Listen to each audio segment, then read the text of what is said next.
Hello guys and welcome to this video. Today I will show with you how to fix Hoyoverse too many requests on verse Genshin impact. So first thing guys you can do, it's running your mobile device, and you can actually go the Play Store and make sure that app is updated on latest version.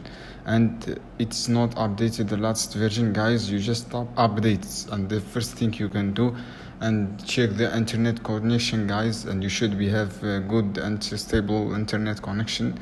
And the second things you can do guys, go over setting and make sure you clearing the cache, and actually app you can pretty much the same on your desktop. And another thing you can do guys, on your computer, getting this message down search bar by updating this will essentially allow us update our Windows system and check updating system.